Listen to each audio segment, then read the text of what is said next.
Welcome to Eurofins ViraCore Clinical Diagnostics Podcast, where I'll be sharing up-to-date scientific advances, key diagnostic testing, and our most recent innovations. This is our fourth year hosting our live in-booth interview show, Transplant Radio. Our aim is to connect with the transplant community, a diverse group that includes professionals, donors, patients, and even doctors who are also recipients. If you'd like to be a guest on our show, you can find our email in the episode summary. Amplify your influence on Transplant Radio. Enjoy episode 7 of our 15-part series. Good morning and welcome through the World Transplant Congress 2025. My name's Kevin Foth. I'm your host today for Transplant Radio. Amplify your influence. We are very, very lucky to have our esteemed guest, Alison Conklin, join us today. If you'd like to introduce yourself to our listeners, Alison, we'd greatly appreciate it. Yeah, thank you so much for having me. I am a heart transplant recipient. It'll be 3 years this October. I'm also a photographer and writer. Perfect. And let's just dig a little bit deeper into it. You know, heart transplant recipient, you said you're 3 years out, but your journey has been a lot longer than that. From finding out as an early age that you had HMC, and it wasn't just a condition unique to you. There's a familial history on that. Would you like to talk about that or not? Absolutely. Yeah, no, thank you. So, yes, I was diagnosed at 13. I had passed out in the middle of a gym class. Prior to that, there were definitely symptoms and signs where people were saying like, oh, you're just hyperventilating, all kinds of things. Eventually, I did just pass out in the middle of class. My mom came and picked me up, took me to her cardiologist, and he did a couple tests and looked at me and said, hey, you have a heart just like your mother's. And, you know, I didn't really know exactly what that meant, but they described what hypertrophic cardiomyopathy was. And then a few months later, her and I were in the kitchen and she was talking to me, and then the next minute she passed out and died. And I had just taken a CPR class through the local hospital for babysitting, and I was, you know, trying so hard to bring her back and begged her to come back, but we lost her that day. And, you know, I think that changed my life. I was 13 when I was diagnosed and had a birthday in between, and I was 14 when I lost my mom. She was 42 years old when she died. I was 42 when they told me I was going to die.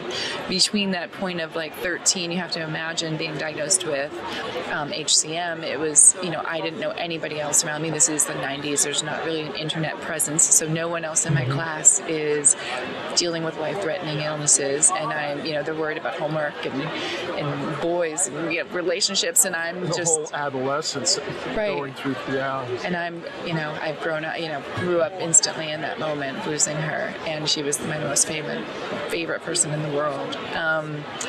So that really changed the trajectory of my life, as it would, obviously, and you know, and through that it was just a lifetime of lots of different surgeries and tests and medications and side effects. And you even had a cardiac implant for a while. I did, yes.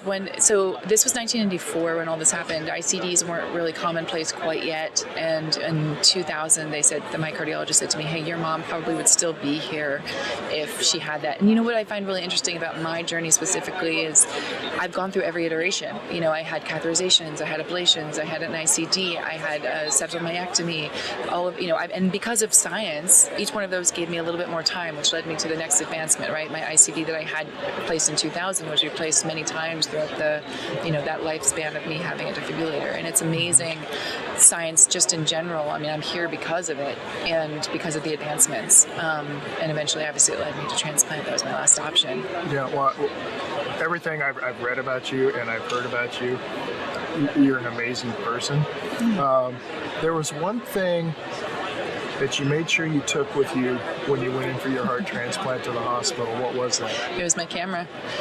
And you know, there's something about, sometimes you can't explain to someone that doesn't understand what you're going through, and sometimes there's just not words. And I always found that for me it was picking up a camera. When I lost my mom, my parents were hobbyist photographers. They were both chemists, so they would develop their own film in their dark room. They would make a bathroom into a dark room. And my dad, suddenly a single father of a teenage girl, I was an only child, taught me how to develop film. It was my mom's memorial service, and I fell in love with all these beautiful candid moments of her. It wasn't, you know, Sears portrait, it wasn't Owen Mills, it was these like mid-laugh eyes closed, like you could feel who she was in that. And I realized the power of photography.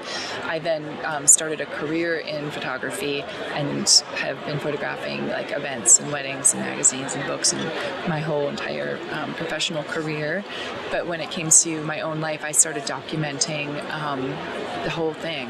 And when I couldn't explain with my words what I was experiencing receiving a heart, I was able to show them. Yeah, you talked about magazines, and one of your latest ventures, it's about, 18 months old now, is a magazine called Bonus Days, Pages for the Resilient. You want to talk about that? Because I've had a chance to thumb through it quickly.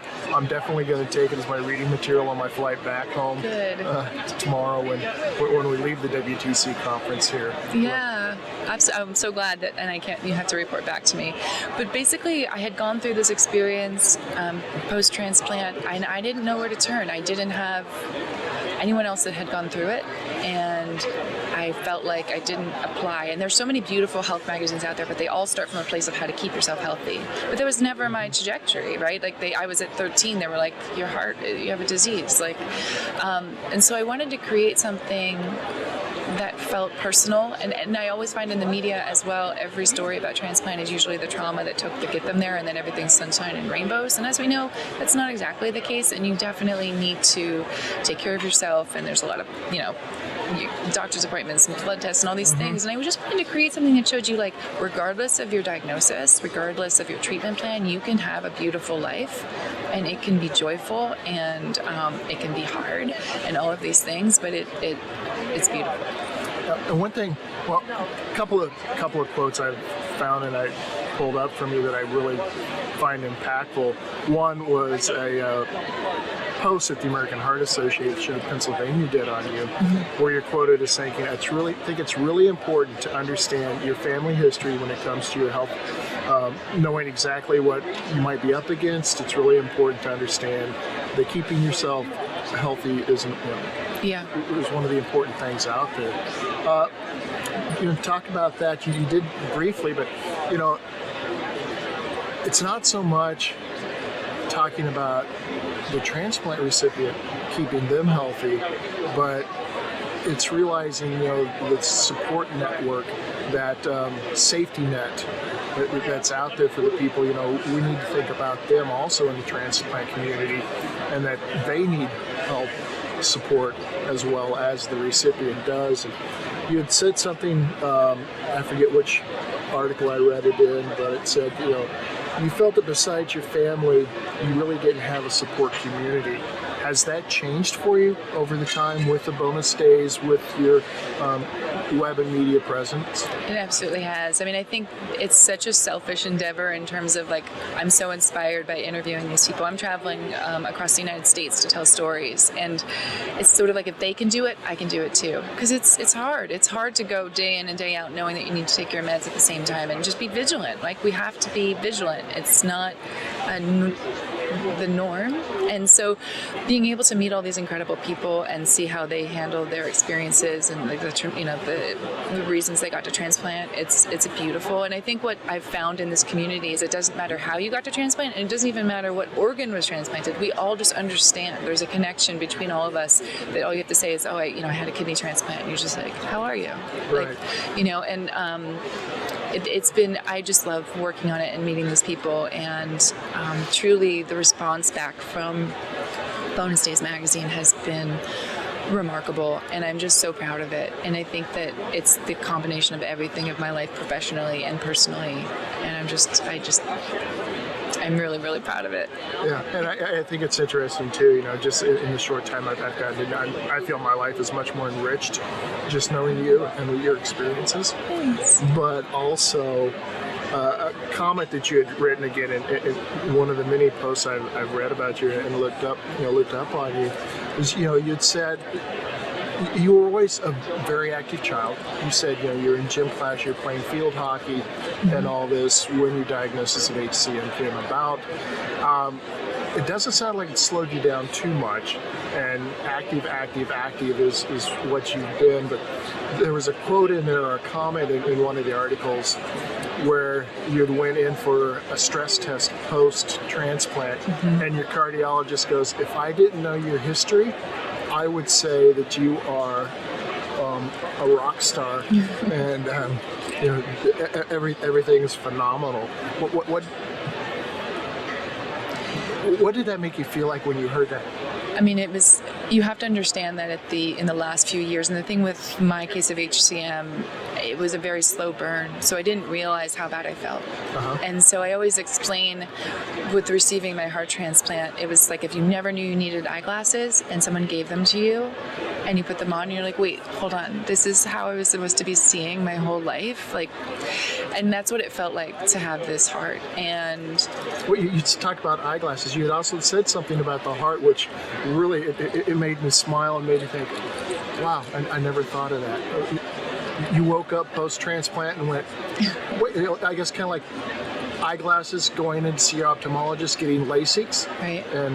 And yeah, my heart was always so loud. I mean, like, for me, tying my shoe was an Olympic sport. Making the bed, I would have to pause and breathe between each corner I'm trying to put on. It was just, the simplest things. And I just did not realize how badly it had gotten, how much I was suffering, or how much work it was taking me to do things that most people take for granted. And I think I'm grateful for that experience. And as hard as it was, being in my early 30s or being in my, being so young and having these things happen to me, I just, I don't think now post-transplant being able to just run around, and I walk a minimum of 5 miles every day. I was up in the treadmill at the hotel today doing 5 miles just because I can, because I never could, and it is just something that I think has given me this perspective on life that is it's a beautiful thing that we're meeting and we're talking in all of the world. I mean, it probably sounds very woo-woo, but I mean, if you just look at your life, that you're everything is just these tiny little things that happen, and it's really beautiful. Well, I guess I'll give you a little history of myself. I am a medical technologist by training, so lab rat, or worked in the labs at hospitals and such. But the university where I was at started up liver transplant programs, and they're like, we need people to run the labs during the liver transplants. Who wants to do it? And I was one of the first people to raise my hand. Yeah. I said, this is exciting, something so unique and different than what's going on. They're like, okay, well, I'm glad you're doing it, but we start at 11 o'clock at night and we'll finish about 6 o'clock in the morning. And we're like, why? You're like, because then the resources are available to us. And it's like, okay, that's cool. But the really interesting thing about it was we would the patient pre-transplant and look at their conditions and see how they were, and then we got to see him post-transplant. And there was one gentleman, he was middle-aged, a little younger than I am, somewhere between where you and I are in age, and went up for his lab draws just to check different blood chemistries and stuff like that. And when I saw him the day before, pre-surgery, he was in a bed, he couldn't get out, he didn't want to move.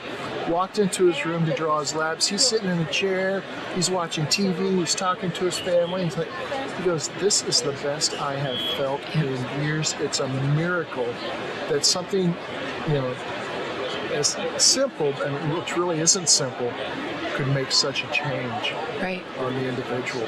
Well, first of all, thank you for all of the work that you've done to better our lives as transplant patients. Thank you for all that. That's one thing we do, and I guess a little ninja plug. Eurofins Fire Corps, we're the sponsors of Transplant Radio, but we're not doing Transplant Radio for us at Eurofins. We're doing it for you, for the providers, for the patients, for the families, and like that, getting the word out there, about how organizations like all of these, they don't exist without the support of the community. So what groups are you associated with, and how can people find you, tag you on social media, or learn a lot more about you? Because like I said, in the few minutes I've researched you, I'm like, dang, I want to be like you. Oh, Oh, you're so kind. Well, thank you so much. I'm terrible with compliments, but thank you. And you can find bonus. Oh, wait, she's blushing. I know. You can find Bonus Days Mag at bonusdaysmag.com. It's a print. It's self-funded, so it's not subscription. Everyone asks me. It's one at a time just because I'm self-funding it and I don't want to sign people up for something down the road that I don't know. But we're 4 issues in, and it's print because I felt like when I was in the hospital that would turn into weeks and days, months. I wanted to stop doom scrolling everyone else's like highlight reel and look at pages filled with people with scars like mine and stories like mine and like resemblance of like what my life was like. And so it's print. You can order it there. You can find Bonus Days Mag on Instagram and Facebook. And if you're just interested in looking at my photography in general, it's just Alison Conklin with 1L .com or Alison Conklin on Instagram. But I thank you so much for giving me a chance to talk about it. It's this crazy, wild passion project that I would think with all this vigor you've got, you should have a TikTok account too. My kids keep telling me that. I know. I'm a photographer, so I think it's because I like to be behind the camera more than I like to be in front of it. But I need to try to work on that because I really want to make this thing go. Yeah. That's phenomenal. And anything else you'd like our audience to know about you, about the magazine, about your experience? I mean, considering how long you had to stalk me, you did a great job. I just am so appreciative to anybody who's listening, and I also just encourage everyone to go live their best bonus day. And speaking of bonus days, I told you there's always one little. I want to, let's look a little bit behind the curtain at Alison. Yes. You talk about your bonus bucket list. Yeah. Let's hear about some of those items that have been on your bucket list that you've checked off, and the ones that you have there, and the ones you're adding. Yeah, of course. So we want to go to all the MLB stadiums, and we have done 20 out of the 30 so far, which is really fun because it takes you to cities that you think you would never really visit. So that's been great. We went to London last year, which was really fun. I don't know. There's so many things. I'm trying. Of course, I'm like now I'm under the gun, but it's just no pressure. I know, but no, and honestly, like I think that it's just so easy to forget that success is simply just saying like, "How was your day?" or "Good morning," right? Like to the people that you love and that mean the most to you, and like everything else just sort of falls away. Like it's truly just being able to do that because we didn't know if we would get this day. And I'm just so grateful to be here. Today is my 21st bonus day, so awesome. Thank you for sharing it with me. Thank you very much. Appreciate your time. Really, like I said, I feel enriched by getting to meet you and learn about you, and I wish you and your family the best. Thank you. All right. Make sure to subscribe to this podcast and follow us on social media to stay up to date on all the latest information. If you want to help spread the word, please give us a 5-star review and tell your friends and colleagues to subscribe too. We're available on Apple Podcasts, Spotify, Google, Podbean, and more. With over 40 years of diagnostic innovation and specialized expertise in infectious disease, pre- and post-transplant, allergy and immunology testing for immunocompromised and critical patients, Eurofins ViraCore is committed to helping medical professionals, transplant teams, and reference labs get results faster when it matters most. ViraCore is passionate about delivering value to our clients by providing timely, actionable information, never losing sight of the connection between the testing we perform and the patients you serve.